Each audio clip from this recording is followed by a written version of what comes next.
Assalamualaikum warahmatullahi wabarakatuh. Anak-anakku yang salih-salihah, siswa-siswi kelas 7 MTS Negeri Musliman yang semoga selalu sehat dan selalu taat pada Allah Subhanahu wa taala. Hari ini kita mulai pelajaran baru lagi di semester genap tahun 2021-2022. Anak-anak, hari ini kita akan memulai pelajaran bahasa Indonesia. Sebelumnya, marilah kita berdoa terlebih dahulu. Bismillahirrahmanirrahim. Semoga pelajaran bahasa Indonesia hari ini memberikan manfaat untuk kita semua. Di masa pandemi seperti saat ini, kalian jangan lupa untuk selalu memakai masker, mencuci tangan menggunakan sabun, dan menjauhi kerumunan.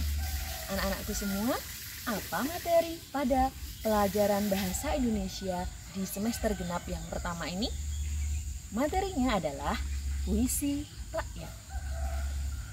Adakah di antara kalian yang sudah mengetahui apa itu puisi rakyat? Dan apa saja jenis puisi rakyat? Kalau belum, silahkan simak materi berikut ini. Ya, hari ini kita akan belajar mengenai puisi rakyat. Materi puisi rakyat ini merupakan materi pertama pada semester genap. Ya, puisi rakyat itu apa? Ada yang sudah tahu belum? Puisi rakyat merupakan warisan budaya bangsa yang wajib dipelihara. Nah, puisi rakyat yang akan kita pelajari pada materi ini hanya 3, yakni gurindam, pantun, dan syair. Nah, dari ketiganya akan kita pahami ciri-ciri dan contoh masing-masing puisi rakyat tersebut. Yang pertama, langsung saja kita mulai gurindam. Ciri-ciri gurindam. Gurindam adalah puisi rakyat yang terdiri dari 2 baris dalam 1 bait.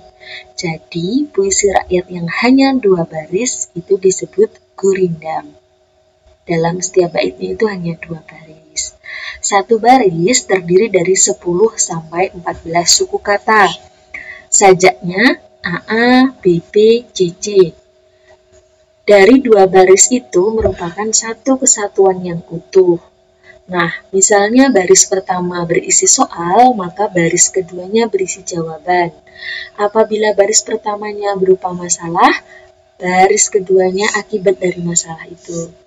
Misalnya baris pertama perjanjian, maka baris kedua hasil perjanjian pada baris pertama, seperti itu. Lah, isi gurindam itu apa? Isi gurindam itu berupa nasihat, filosofi hidup, ataupun kata-kata mutiara. Ya, itu tadi adalah 7 ciri-ciri gurindam. Gurindam ini agak mencolok dari baitnya ya. Baitnya hanya terdiri dari 2 baris. Baik, kita lanjutkan contoh gurindam. Nah, contoh gurindam ini hanya terdiri dari 2 baris. Pekerjaan marah jangan dibela, nanti hilang akal di kepala. Sajaknya AA. Mengumpat dan memuji hendaklah pikir, disitulah banyak orang yang tergelincir. AA juga. Seperti itu ya anak-anak. Semoga kalian bisa memiliki gambaran apa itu gurindam, bagaimana contoh gurindam.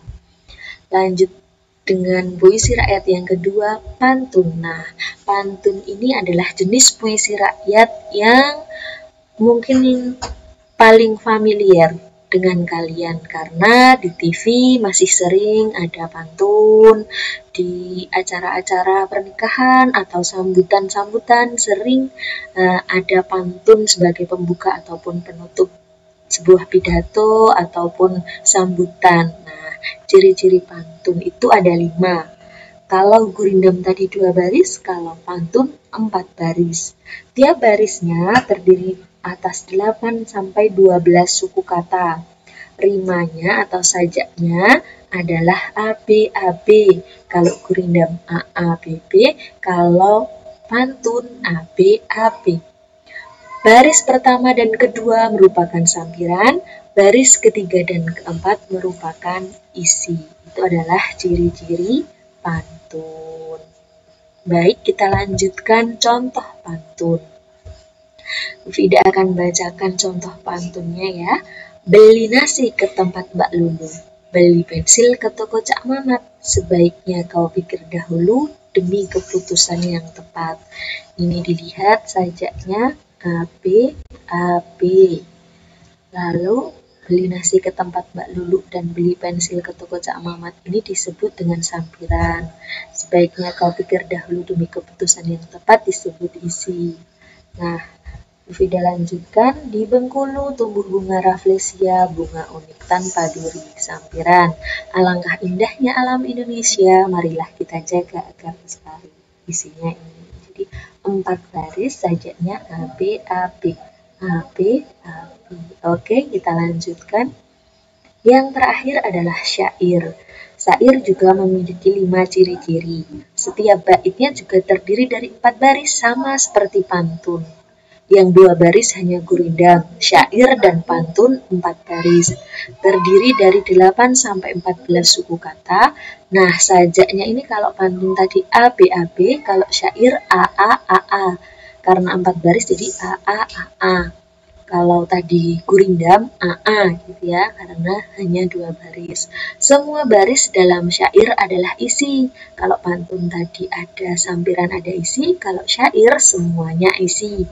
Nah, bahasa yang digunakan adalah bahasa kiasan. Bu Vida lanjutkan contoh syair. Nah, cara-cara membaca syair itu ada kaidah-kaidahnya. Kalian bisa lihat di YouTube cara-cara membaca syair. Nah, pada kesempatan ini Bu Vida hanya akan membaca secara biasa ya. Ada perteguh jua alat perahumu, hasilkan bekal air dan kayu. Dayung pengayuh taruh di situ supaya laju perahumu itu. A. Sudahlah hasil kayu dan air, angkatlah pula sauh dan layar. Pada beras bekal, jantanlah taksir, niscaya sempurna jalan yang kabir. A. Jadi semuanya sama akhirannya. Baiklah anak-anak, terima kasih. Itu tadi materi mengenai puisi rakyat. Baiklah anak-anak, hari ini kita sudah selesai belajar mengenal 3 jenis puisi rakyat, yakni gurindam, pantun, dan syair. Semoga kalian bisa memahaminya dengan baik ya.